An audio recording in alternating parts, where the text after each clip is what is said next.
آپ دیکھ رہے ہیں روشن پاکستان نیوز۔ ہر طرف مسئلے مسائل ہیں، ہر طرف تباہی بربادی کی نہ ختم ہونے والی داستان، جہاں پر انسان طرح طرح سے مرتا چلا جا رہا ہے۔ چلو کوئی بات نہیں، آج میں اس بات پہ صبر کر لوں کہ مجھے آج مسائل ہیں، تکلیف ہے، مجھے آج دشواریاں ہیں،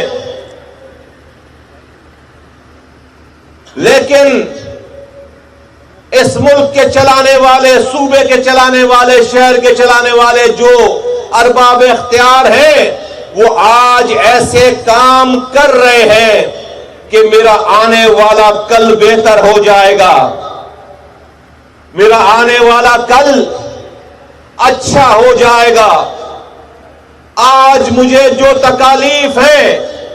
جو مسائل ہیں، میرے آج کے ملک چلانے والے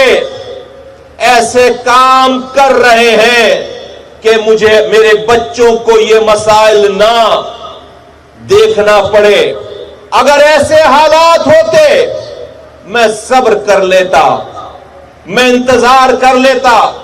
میں آج اپنی تکالیف کو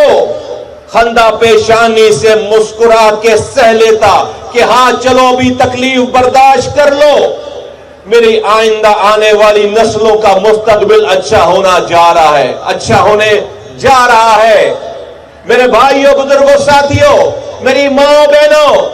اور جہاں جہاں اس سوشل میڈیا کے ذریعے، میڈیا کے کیمروں کے ذریعے میری آواز جا رہی ہے، پاکستان اور پاکستان سے باہر، تمام سننے والوں، میرا دکھ، میری پریشانی آج یہ ہے کہ میرا آج بھی تباہ حال ہو گیا، اور میرا آئندہ آنے والا کل اس سے زیادہ تباہی اور بربادی لے کر آتا ہوا مجھے دکھ رہا ہے۔ اس لیے کہ ہم آج ایسا کچھ نہیں کر رہے کہ میرا آنے والا کل بہتر ہو۔ تو حیدرآباد کے ساتھیوں، پاک سرزمین پارٹی کے کارکنوں اور ذمہ داروں، آج کے اس معاشرے میں، آج کے ظلم کے دور میں، ظالم صرف وہ نہیں ہے جو ظلم کر رہا ہے میری اور تمہاری نسلوں پر۔ ایک ایک شخص جو اس دور، اس معاشرے میں ایک ایک انسان زندہ ہے،